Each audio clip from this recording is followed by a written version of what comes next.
اور اہم خبر، صدر مملکت نے اپریل کے پہلے ہفتے میں پنجاب اور خیبر پختونخوا اسمبلیوں کے انتخابات کے لیے خط تیار کر لیا۔ ذرائع کے حوالے سے یہ بتایا گیا ہے، اہم اور بڑی خبر آپ تک پہنچا رہے ہیں۔ صدر مملکت نے اپریل کے پہلے ہفتے میں پنجاب اور خیبر پختونخوا اسمبلیوں کے انتخابات کے لیے خط تیار کر لیا۔ ذرائع کے حوالے سے بتایا گیا ہے کہ صدر مملکت نے الیکشن کمیشن کو 9 اپریل کو انتخابات کے انعقاد کی ہدایت کی ہے۔ ذرائع کے حوالے سے بتایا جا رہا ہے، اہم اور بڑی خبر آپ تک پہنچا رہے ہیں۔ صدر مملکت نے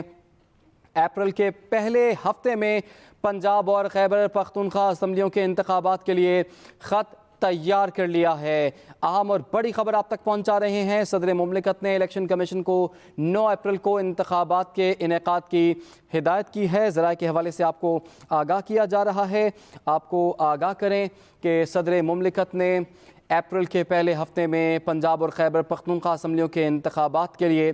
خط تیار کر لیا ہے۔ اسی پر بات کریں گے، بیورو چیف اسلام آباد عامر الیاس رانا صاحب نے ہمیں جوائن کر لیا ہے۔ عامر الیاس رانا صاحب، صدر نے الیکشن کمیشن حکام کو بھی طلب کر رکھا تھا، لیکن انہوں نے صدر کو کسی قسم کی مشاورت میں شامل نہیں کیا اور انکار کر دیا ایوان صدر جانے پر۔ لیکن اب یہ اطلاعات سامنے آ رہی ہیں کہ صدر نے وہ ڈیٹ اناؤنس کرنے جا رہے ہیں انتخابات کی خیبر پختونخوا اور پنجاب میں۔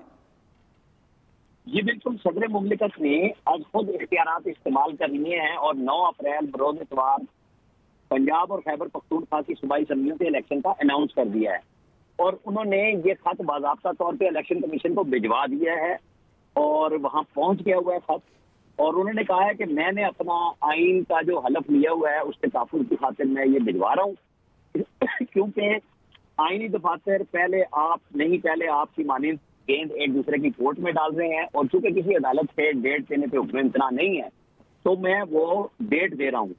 انہوں نے اپنے طور پہ وہ کام کر دیا جو کل پبلکلی شیخ رشید نے ان سے ڈیمانڈ کی تھی، اور صبح سے پی ٹی آئی کے حلقوں کی طرف سے یہ خبر بتا دی گئی تھی کہ آج صدر مملکت جیسے ہی الیکشن کمیشن کی طرف سے انکار ہوا تھا کہ وہ نہیں جا رہے ہیں سب جوڈس ہونے کی وجہ سے، تو صدر مملکت اس اعلان کر دیں گے۔ تو ابھی ہم نے اسی لیے یہ بریک کی خبر کہ 9 اپریل کی صدر نے تاریخ مقرر کر دی ہے، اور اب یہ معاملہ یقینی طور پہ سپریم کورٹ میں ہی جا کے حل ہوگا، کیونکہ الیکشن کمیشن واضح کر چکا ہے 2 دن پہلے خط میں کہ صدر مملکت کے پاس اپنا کوئی اختیار نہیں ہے کہ وہ صوبوں میں الیکشن کرانے کی تاریخ دیں، کیونکہ اسمبلیاں کوئی ایسا نہیں ہوا ہے کہ جس نے دینی تھی وہ گورنر تھے، انہوں نے نہیں دی، تو صدر کے پاس اگر اختیار ہوتا تو وہ قومی اسمبلی کی تحلیل کی صورت میں ہوتا، چاہے وہ مدت پوری ہونے کی صورت میں ہو یا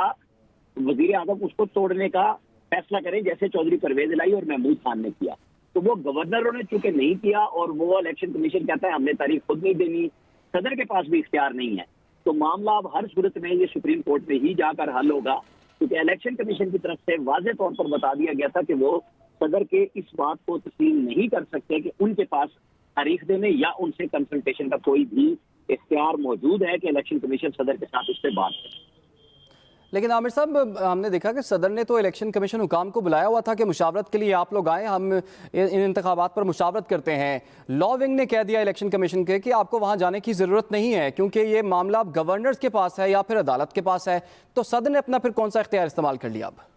دیکھیں، بڑی واضح بات ہے، الیکشن کمیشن نے جو خطوط لکھے ہیں اس میں انہوں نے نمبر 1 واضح کیا کہ صدر کے پاس اس وقت صوبائی اسمبلیوں کی الیکشن کی ڈیٹ دینے کا کوئی آئینی قانونی جواز نہیں ہے، اختیار نہیں۔ دوسرے، انہوں نے مشاورت کے لیے بلایا تھا آج 11 بجے، تو اس کا ان کو بتا دیا گیا چونکہ پشاور ہائی کورٹ میں بھی ہے، لاہور ہائی کورٹ میں بھی ہے، اور انہوں نے لکھ دیا کہ یہ سب جوڈس میٹر ہے، اس لیے ہم اس پہ آپ سے مشاورت نہیں کر سکتے۔ تو جیسے یہ خط پبلک ہوا تو آپ کو پتا ہے کہ یہ خبر پی ٹی آئی کی طرف سے آئی تھی، اور کل شیخ رشید نے مطالبہ کیا تھا کہ صدر یا تو تاریخ دے دیں یا پھر ریزائن کر دیں۔ تو صدر مملکت نے اپنی پارٹی کے ساتھ بھی وفا نبھا دی، اپنے اتحادیوں کے ساتھ بھی، اور الیکشن کمیشن کے بقول کہ ان کے پاس یہ اس قسم کا کوئی اختیار نہیں ہے کہ وہ آج خود تاریخ دے دیں، لیکن چونکہ انہوں نے دے دی ہے تو اب یہ معاملہ حکومت کے ساتھ بھی ہوگا، الیکشن کمیشن کے ساتھ بھی ہوگا، اور یہ سپریم کورٹ میں ہی جا کے طے ہوگا۔ ہائی کورٹ میں تو ہے ہی، کیونکہ ہائی کورٹ میں جو انہوں نے کہا تھا گورنر سے کنسلٹ کرے الیکشن کمیشن، اس کے اوپر گورنر نے بھی دی ہوئی ہے کہ وہ پوچھنا چاہتے ہیں کہ ہائی کورٹ نے کس اختیار کے تحت انہیں پابند کیا ہے کہ وہ مشاورت کریں، اور الیکشن کمیشن نے بھی اس کے اوپر ایک متفرق درخواست ہائی کورٹ میں دے دی ہے۔ تو معاملہ اب ہر 2 صورتوں میں یہ سپریم کورٹ میں ہی جا کر طے ہوگا، کیونکہ الیکشن کمیشن کہتا ہے ہم نے تو GHQ سے مانگے کہ سپاہی فوجی دے دے ہمیں، ریٹرننگ افسر مانگے عدلیہ سے، انہوں نے انکار کر دیا، فیڈرل گورنمنٹ نے پیسے دینے سے انکار کر دیا، امن و امان کے لیے سپاہی موجود نہیں، تو الیکشن کمیشن نے از خود تو صرف شیڈول دینا ہوتا ہے جب تاریخ گورنر دے دے، تو چونکہ گورنر نے نہیں دی اور صدر کے اختیار کو الیکشن کمیشن لکھ کے کہہ چکا ہے کہ وہ اختیار صدر کے پاس نہیں ہے کہ وہ تاریخ دے، تو اب یہ ہر دو صورتوں میں اب پی ٹی آئی اس کے اوپر اپنا بجائے گی شادیانہ کہ نہیں دیکھیں صدر نے آئینی کام کیا ہے، جبکہ حکومت اور اس کے قاضی اس پہ کہیں گے کہ صدر نے غیر آئینی اختیار استعمال کیا ہے۔ آپ کے ذہن میں ہوگا جب صبح سے یہ خبریں چلی تو رانا ثناء اللہ اور مریم اورنگزیب دونوں نے صدر صاحب کو خبردار کیا تھا کہ وہ کسی قسم کا کوئی غیر آئینی اقدام نہ اٹھائیں جس سے پاکستان کے آئین اور قانون کی روح مجروح ہو، لیکن جیسے طے ہو گیا تھا کہ صدر صاحب 2 خطوط لکھ چکے ہوئے تھے الیکشن کمیشن کو، تو تیاری نظر آ رہی تھی کہ وہ الیکشن کی تاریخ ضرور دینے جائیں گے اور انہوں نے وہ دے دی۔